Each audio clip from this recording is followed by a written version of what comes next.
The shot shattered the oppressive quiet of the afternoon. It was not the flat crack of a hunting rifle, but the sharp, angry report of a Colt revolver, and it was followed instantly by a second. Glass exploded outward from the front window of the Pecos Springs bank, spraying onto the dusty main street like crystallized panic. A woman's scream, thin and sharp, sliced through the shimmering heat. Across the street, in the cavernous gloom of the smithy, Jack Callahan froze. The hammer in his hand, poised to strike a glowing horseshoe, hung in midair. The muscles in his back and shoulders, coiled with years of hard labor, went rigid. He was a broad man, built of the same iron and steel. He worked with a face that seemed carved from sun-beaten rock, all hard lines and quiet sorrow. For 3 years since he'd arrived in Pecos Springs, with nothing but a set of tools and a past he never spoke of, he had cultivated stillness. He had hammered out his grief on the anvil, letting the clang of steel on steel drown out the memories. He did not seek trouble. He did not invite conversation. He was a ghost in his own life. But the sound of that gunfire was a language he understood better than words. It spoke of violence, of chaos, of the life he had tried to bury. He placed the hammer deliberately on the anvil, the metal ringing softly. Dust motes danced in the slanted bars of light, piercing the smithy's open doors. Outside, shouts erupted. People were running, diving for cover behind water troughs and stacked barrels. The air, already thick with heat, now tasted of gunpowder and fear. Jack moved to the doorway, his large frame silhouetted against the forge's dying orange glow. He stayed in the shadows, his eyes scanning the scene. 4 men, their faces obscured by grimy bandanas, were backing out of the bank. 3 of them were agitated, waving their pistols, and their movements jerky and uncertain. They were common thugs, drunk on adrenaline. But the 4th man, their leader, was different. He moved with an unnerving calm, his steps measured and confident. He was taller than the others, with a lean, wolfish build. His clothes were dark and well-kept, a stark contrast to his companion's rough-spun attire. Even from across the street, Jack could see the man's eyes above the bandana. They were not the wild, desperate eyes of a common thief. They were cold, intelligent, and watchful. They swept over the street with an assessing gaze, missing nothing. As the other outlaws stuffed canvas bags with stolen money, this man did something that made the world narrow for Jack Callahan. He paused, turned back to the bank manager's desk, just inside the shattered window, and picked up a small, glittering object. It was a silver locket, oval-shaped and intricately engraved with a floral pattern. He held it for a moment, his gloved fingers turning it over as if admiring a piece of art. Then he slipped it into his waistcoat pocket. The breath caught in Jack's throat. A cold dread, colder than any winter wind, washed over him, extinguishing the heat of the forge that still clung to his skin. It couldn't be. There were 1,000 silver lockets in the world, but he knew the delicate scrollwork on that one. He knew the way the light caught on its polished surface. He had held it in his own hands 1,000 times a lifetime ago. A memory sharp and unwelcome ambushed him. Sarah, her face illuminated by candlelight, her smile brighter than any flame. She was pressing the locket into his palm, a wedding gift. "So you'll always have my heart with you," she had whispered, her eyes shining with a love so pure it had felt like a holy thing. Inside was her portrait, a miniature painted with painstaking care, capturing a spark of the life that had been stolen from them both. The memory dissolved into a more recent one, steeped in shame. A smoky saloon in a town he couldn't remember, the sting of cheap whiskey on his tongue, and the crushing weight of a grief so profound it had hollowed him out. He remembered the feel of the locket, cool and heavy in his hand, before he slid it across the grimy counter to a pawnbroker with greasy hair and a leering smile. He'd needed money for another bottle, for another night of forgetting. It had been his lowest point, a betrayal of the one sacred thing he had left. He had promised himself he would go back for it, that he would earn the money, that he would reclaim that small piece of his soul. But he never had. It had ended up here in Pecos Springs in the bank manager's private collection of pawned treasures, and now it was gone. The outlaws were mounting their horses. The leader swung himself into the saddle with fluid grace, his cold eyes making one last sweep of the street, before he spurred his horse into a gallop. The others followed, firing wildly into the air as they thundered out of town, kicking up a blinding cloud of red dust. The street fell silent again, save for the whimpering of the bank teller and the distant fading sound of hoofbeats. People began to emerge from their hiding places, their faces a mixture of relief and shock. Sheriff Brody, a man whose weary posture spoke of a long and thankless career, came running from his office, shotgun in hand, too late to do anything but survey the damage. But Jack Callahan saw none of it. He was still standing in the shadows of his forge, his fists clenched so tightly his knuckles were white. The robbery, the stolen money, the terrorized townspeople, it was all a blur. The only thing that was real was the image of that calm, dark-clad man and the ghost of a silver locket in his pocket. This was no longer just a crime. It was a desecration. The outlaws had not simply robbed a bank. They had stolen his past, his last connection to the woman who had been his world. In that moment, the ghost in the smithy died, and the man he had been before the man, who knew how to track, how to hunt, and how to face down the very worst of humanity, began to stir from his long slumber. The fire in his forge had cooled to embers, but a new, more dangerous fire had just been lit within him. He had a reason to ride again. The dust began to settle both on the street and in Jack's mind. The chaotic aftermath swirled around the bank. Sheriff Brody, his face grim under the brim of his sweat-stained hat, was trying to restore order.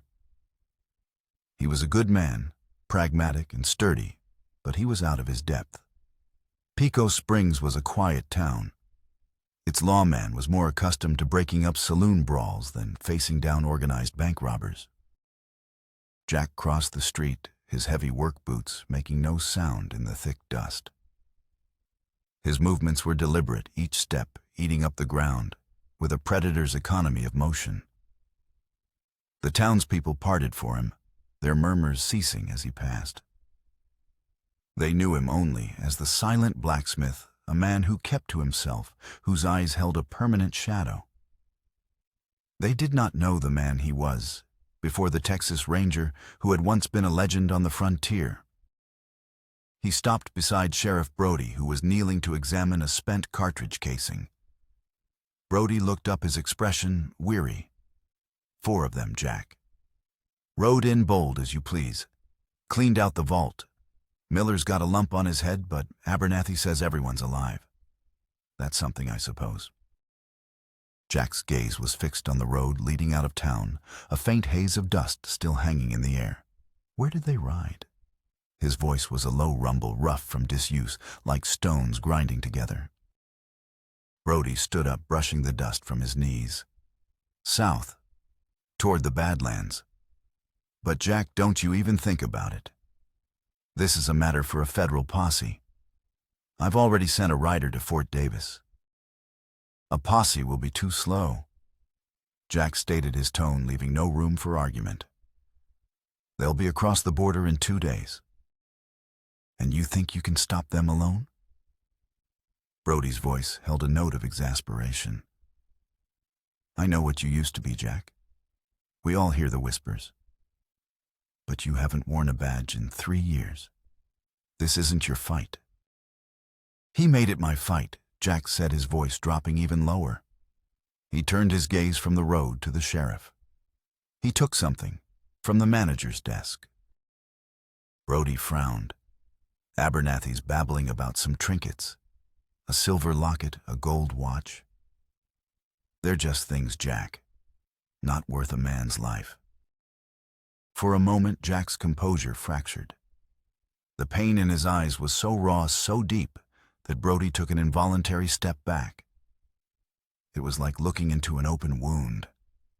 But as quickly as it appeared, the mask of stoic calm slammed back into place. "Some things are," Jack said softly. He turned and walked toward the bank, leaving the sheriff staring after him, a sense of unease settling in his gut.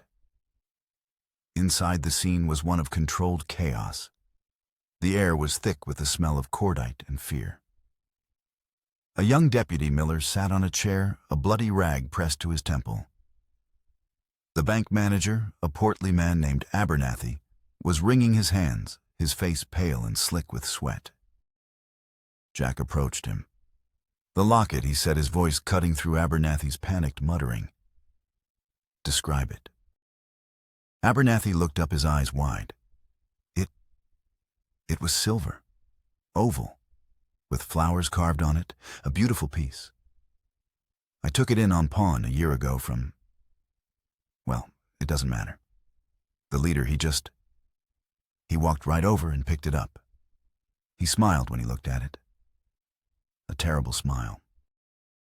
The confirmation settled in Jack's chest like a block of ice. He gave a curt nod and turned to leave. "You're not going after them, are you, Mr. Callahan?" Abernathy called out, his voice trembling. "They're animals. The leader..." There was something wrong about him. He wasn't like the others. He was enjoying it. Jack didn't answer. He was already striding back to his forge, his mind a cold, clear machine of purpose.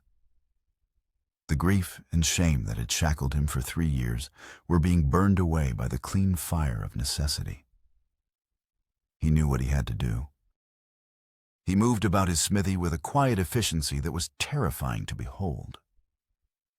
He was no longer just a blacksmith. He was arming himself.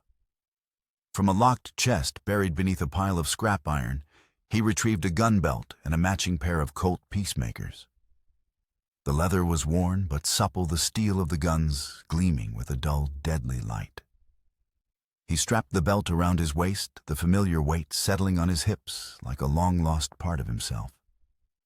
He checked the action on each weapon, the metallic clicks sounding unnaturally loud in the quiet forge. Next came the rifle, a Winchester .73, which he pulled from its hiding place in the rafters.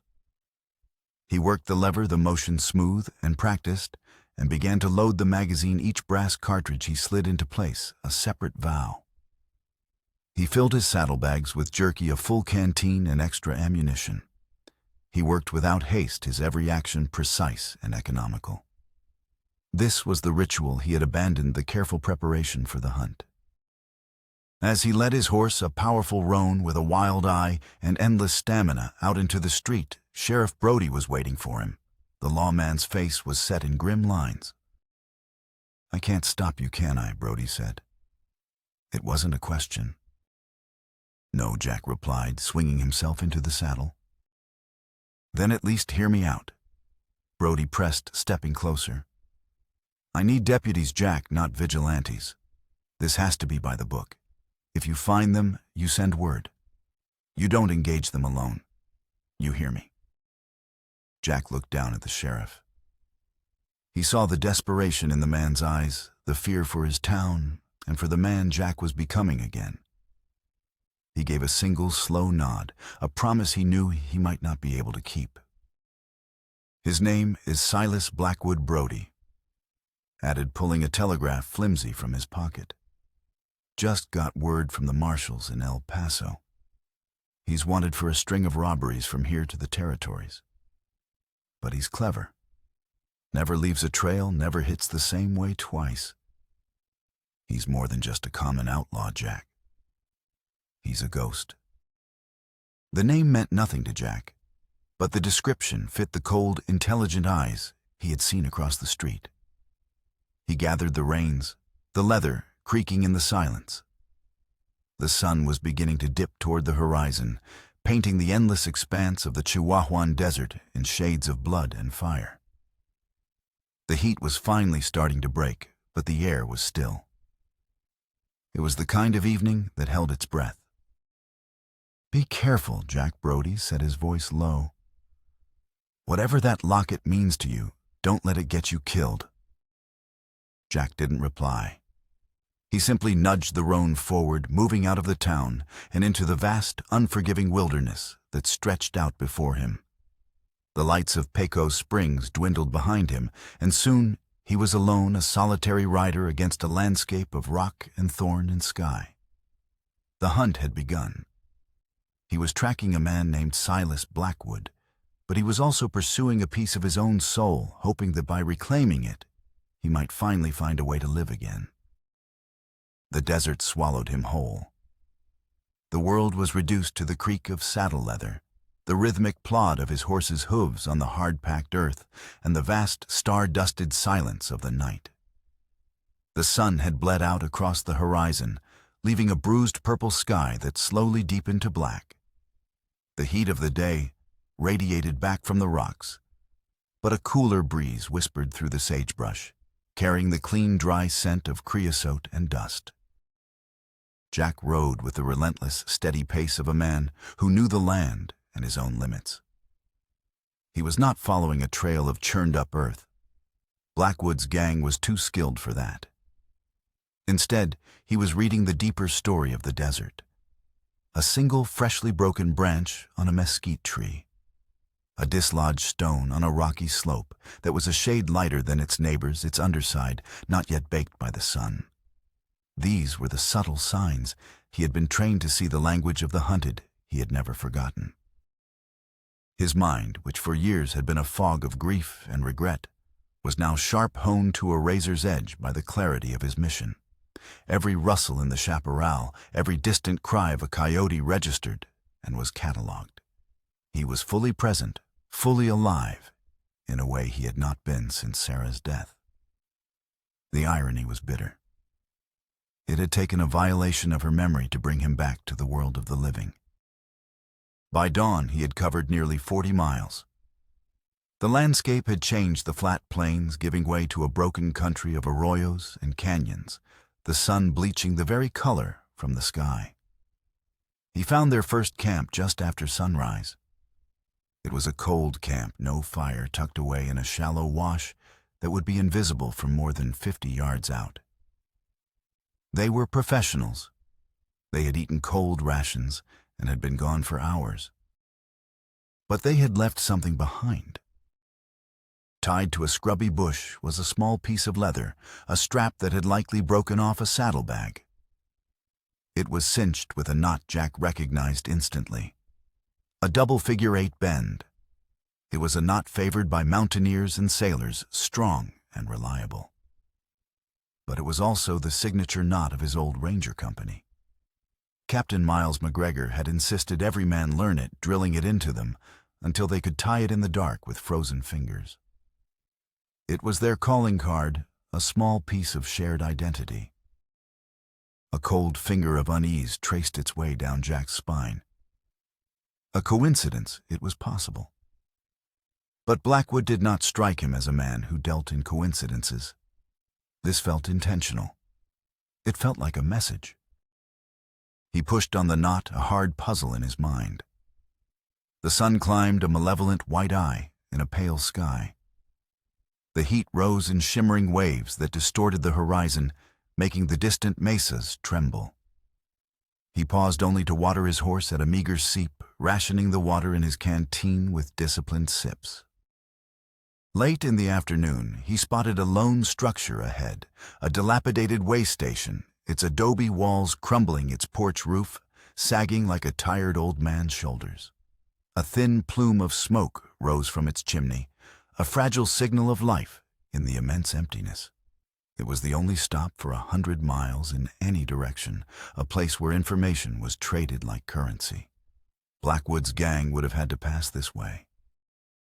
He approached cautiously, circling the station from a distance before riding in. An old man with a face like a dried apple and watery blue eyes sat on the porch whittling a piece of wood. He looked up as Jack dismounted, his eyes wary. "Howdy," the old man rasped, his voice as dry as the dust underfoot. "Looking for water for my horse." Jack set his voice flat. He kept his hands away from his guns, his posture relaxed, but ready. Wells in the back. Help yourself. The man's eyes flickered over Jack, taking in the Winchester, the twin Colts, the grim set of his jaw. He clearly knew Jack was not a simple traveler. Jack led the roan to the well and worked the creaking hand pump. As the horse drank, he walked back to the porch. 4 riders came through here, heading south. Yesterday. The old man stopped whittling. He spat a stream of tobacco juice into the dust. Might have. See a lot of riders. Jack pulled a silver dollar from his pocket and flipped it onto the porch. It landed with a soft clink. Try to remember. The old man stared at the coin, then back at Jack. They watered their horses. Didn't stay long. Leader paid me for the water with a $20 gold piece. Told me to keep the change. A $20 gold piece for a bucket of water. It was a gesture of arrogance, of contempt. Blackwood wasn't just running. He was performing. The leader Jack said, his voice quiet. Did he say anything? Just one thing. The old man leaned forward, his voice dropping conspiratorially. He looked me right in the eye, smiled this real polite smile, and said, "Tell the ranger who comes asking for me that the ghosts of Presidio County send their regards." Then he rode off. The ranger. The knot. The message. This was not a random pursuit. Blackwood knew he was being followed. He knew who was following him. The chase had become a conversation, a deadly dialogue across the desert. And Jack felt a chill that had nothing to do with the coming night. Presidio County.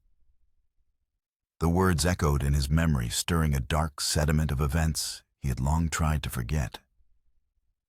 That was where it had all ended for him. The place where Ranger Callahan had died and the blacksmith had been born.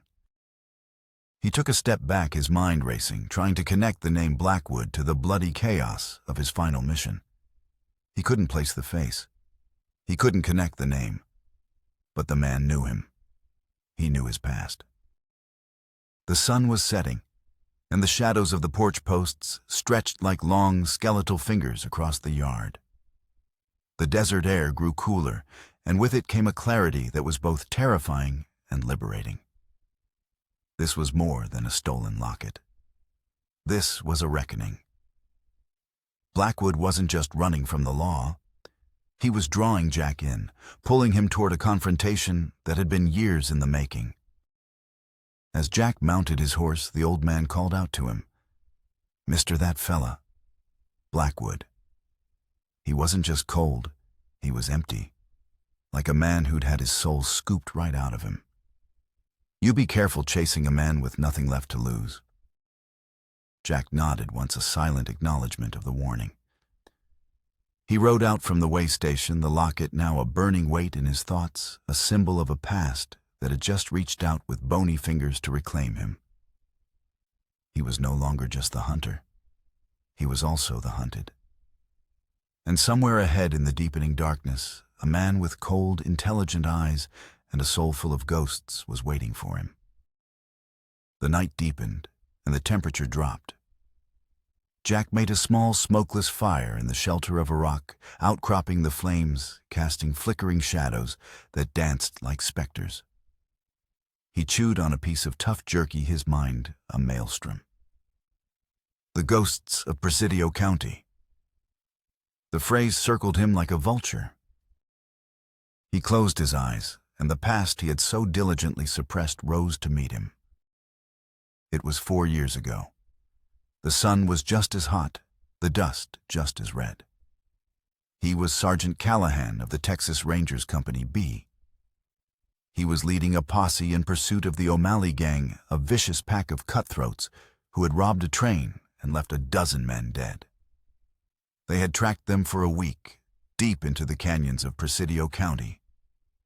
He was younger then, harder, filled with a righteous certainty that felt like a shield. The final confrontation had been at a place called Diablo's Ridge, a maze of rocks and cliffs. It had been a chaotic, desperate firefight. Gun smoke filled the air so thick it burned the lungs.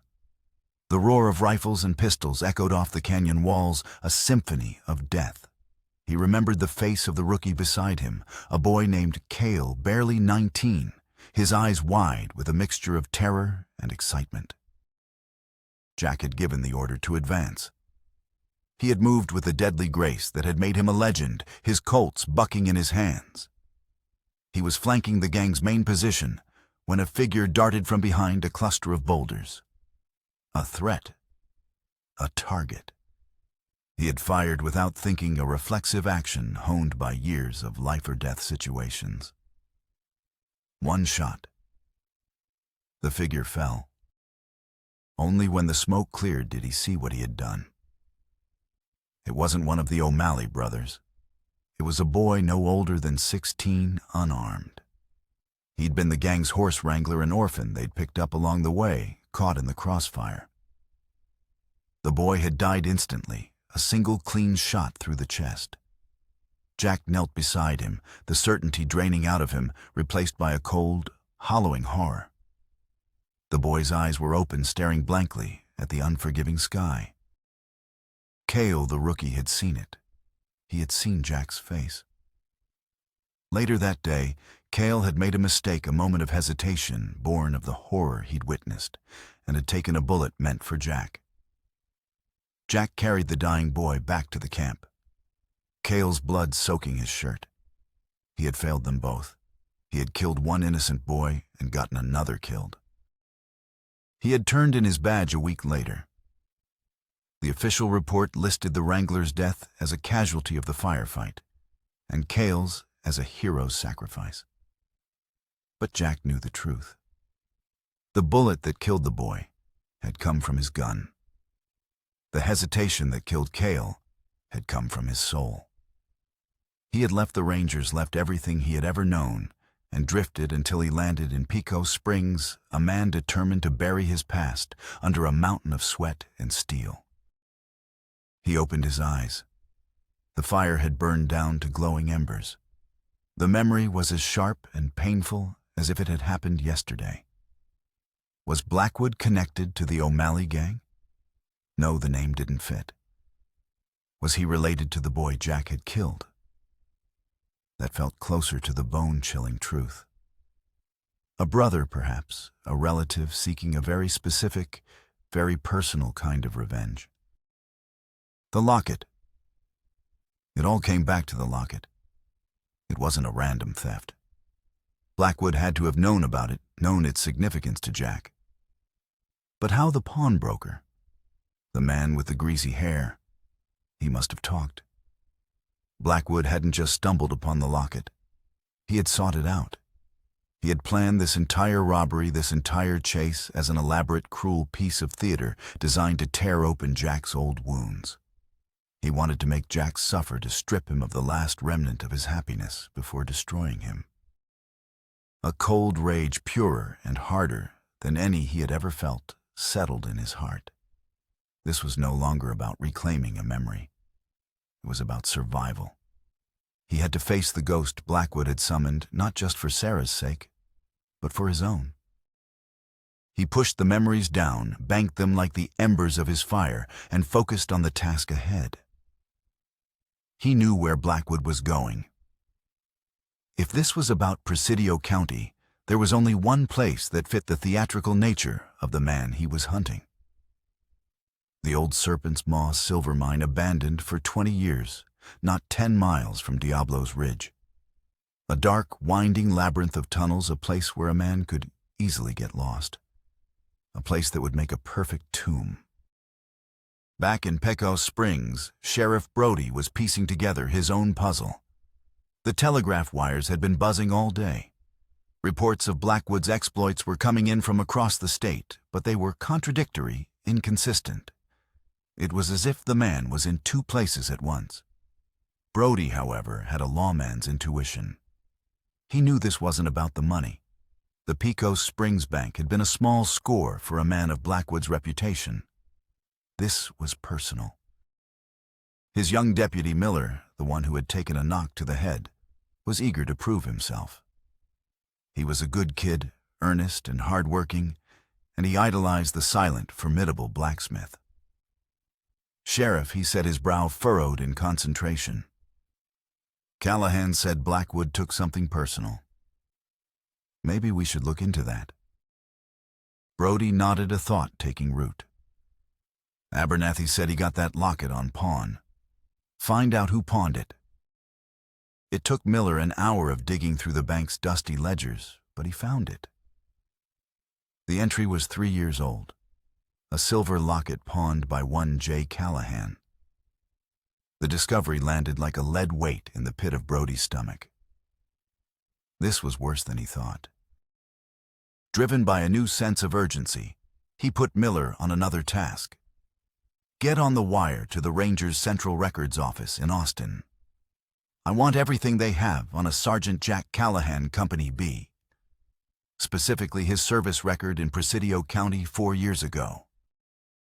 The reply came back late that night, a long coded message that took Brody an hour to decipher. It detailed the takedown of the O'Malley gang, the commendations, and the official reports. And tucked away in the list of casualties was the name of the wrangler, Thomas Blackwood. Sheriff Brody stared at the name, the blood draining from his face. Silas Blackwood, Thomas Blackwood, brothers. The whole twisted affair snapped into focus. The robbery was a lure, the locket was the bait, and Jack Callahan was walking into a trap set by a man consumed by a 4-year-old vendetta.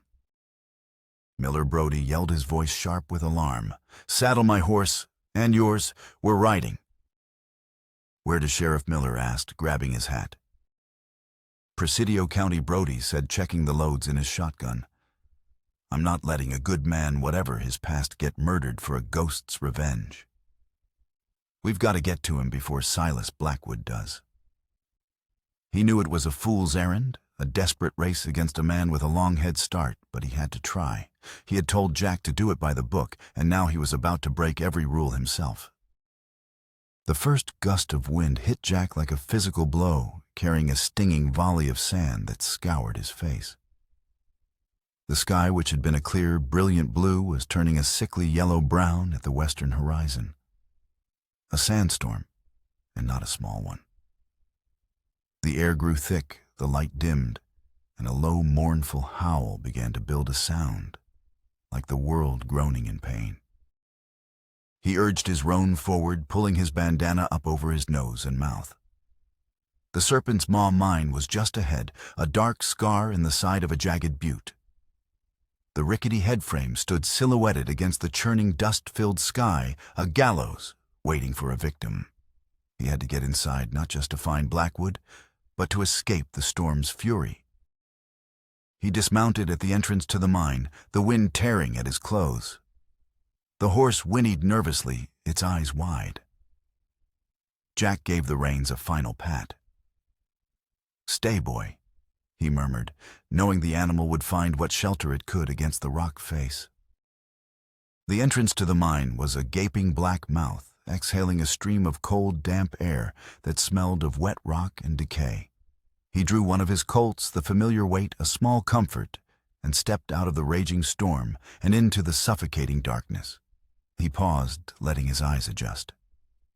The howl of the wind outside became a muffled, distant roar, replaced by the unsettling silence of the earth and the drip, drip, drip of water somewhere in the depths.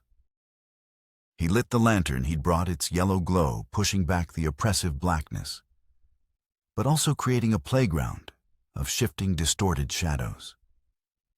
The main tunnel stretched before him, its walls slick with moisture, held up by massive groaning timbers that looked ready to collapse under the mountain's immense weight. Faintly from deep within the mine, he saw a second flicker of light. He was not alone. He moved forward, his steps silent. The air grew colder. The labyrinthine tunnels branched off, creating a maze designed to confuse and disorient. But he saw the signs Blackwood had left for him, a freshly scuffed boot print in the damp earth, a recently broken piece of rock. Blackwood wasn't hiding. He was leading him. The tunnel opened into a large cavern, a central chamber where multiple shafts converged. And there, in the center, stood Silas Blackwood. He was holding a lantern, the light illuminating his face from below, carving it into a demonic mask of sharp angles and deep shadows. His bandana was gone. He had a handsome, intelligent face, but it was marred by a chilling emptiness in his eyes. He was smiling. And he was not alone. Tied to a thick support beam was a young man gagged and struggling against his bonds. It was Deputy Miller. The boy's eyes were wide with terror, pleading with Jack. Jack's blood ran cold. The scene was a grotesque echo of the past. A young, frightened lawman caught in a trap meant for him. It was Cale all over again. "Welcome, Ranger Blackwood," said his voice smooth and articulate, without a trace of the frontier drawl. It echoed strangely in the cavern. "I was beginning to worry the storm might have delayed you. Punctuality is such a rare virtue." Jack's gun was steady in his hand, aimed at Blackwood's chest. "Let the boy go, Blackwood. This is between you and me." Blackwood chuckled a dry, mirthless sound. "Oh, everything is between you and me, Callahan. Everything that matters. But the boy is part of the story now. A necessary prop for our final act." He took a step to the side, revealing what he held in his other hand. The silver locket. He dangled it from its chain, letting it twist and catch the lantern light. "You recognize this, I presume?" he asked, his voice soft and cruel. "I took the liberty of learning its history. A tragic story. A young bride, a fever, a heartbroken husband who trades his last beautiful memory for a bottle of cheap whiskey. It's almost poetic." Jack's finger tightened on the trigger. "Let him go." "Patience," Blackwood chided. "All in good time." He stepped closer to Miller, holding the locket up near the boy's terrified face. "He reminds me of my brother, you know. About the same age. The same look of naive trust in his eyes. Thomas always believed people were fundamentally good. An unfortunate philosophy, as it turned out." The name hit Jack like a physical blow. Thomas Blackwood. The final piece of the puzzle slotted into place.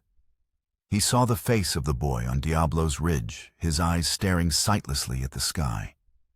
He saw the family resemblance now in the line of Silas's jaw, the shape of his eyes. "You don't remember, do you?" Blackwood's voice was laced with a venomous sorrow.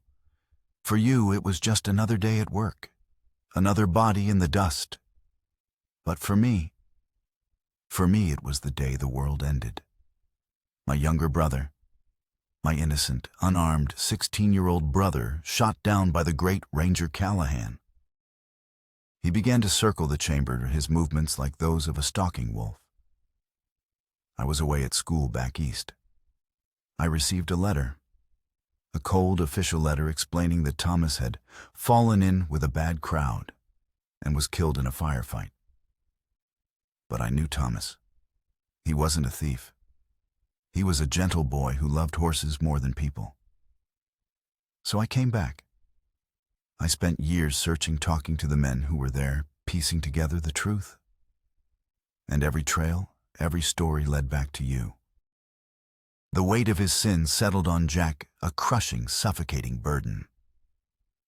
He had never allowed himself to think of the boy as a person with a family, with a brother who loved him. He had been a mistake, an abstract tragedy. Now that tragedy had a name and a face, and it was holding a gun on a young deputy. This was never about money. Blackwood continued, his voice rising with a terrible, controlled passion. "I have more money than I could ever spend. This was about justice, not the kind you find in a courtroom. A more personal, more fitting justice. I wanted to take from you what you took from me. I wanted to strip away your life piece by piece until you were as empty as I am. I found your locket, your last connection to a life you destroyed. And now I have this boy. An eye for an eye Callahan. A rookie for a brother. He raised his pistol and pressed it to Deputy Miller's temple. Now you will watch. You will feel what I felt. You will see an innocent life extinguished because of your failure. And then, only then, will I kill you. The wind howled outside, a sound of pure desolation. The mine timbers groaned under the strain, showering dust from the ceiling. In the flickering lantern light, Jack was trapped in a nightmare of his own making. He had to save the boy. He had to break the cycle. He could not let his past kill another innocent. His mind went cold and clear. He lowered his gun slightly. "You're right," he said, his voice steady, cutting through Blackwood's tirade. "I killed your brother. It was a mistake, a stray shot in the chaos. But it was my shot, and I have lived with it every single day since." Blackwood faltered, a flicker of surprise in his eyes. He had expected denial excuses. He had not expected a confession. "Killing this boy won't bring Thomas back." Jack continued, taking a slow, deliberate step forward. "It won't fill that hole inside you. It will just make you the monster you think I am." "I am already a monster." Blackwood roared, his composure finally cracking. "You made me." "No," Jack said, his voice soft but firm. "You have a choice, just like I do now." In that split second, Jack moved. He wasn't aiming for Blackwood. He was aiming for the lantern in Blackwood's hand. He fired. The bullet shattered the glass, and the cavern was plunged into absolute disorienting darkness. The oil ignited with a soft whoosh. A brief flare of light before it died. Miller screamed. Blackwood cursed, firing a wild shot that ricocheted off the rock walls, the sound deafening in the enclosed space. Jack didn't hesitate. He lunged forward through the blackness, his senses screaming, relying on the mental map he had made of the chamber. He knew where Miller was, where Blackwood had been standing. He collided with a body Blackwood, and the two men went down in a tangle of limbs. The fight was brutal and primal. There was no skill, only desperation. Fists landed with sickening wet thuds. They rolled across the damp, rocky floor, grunting and gasping for air.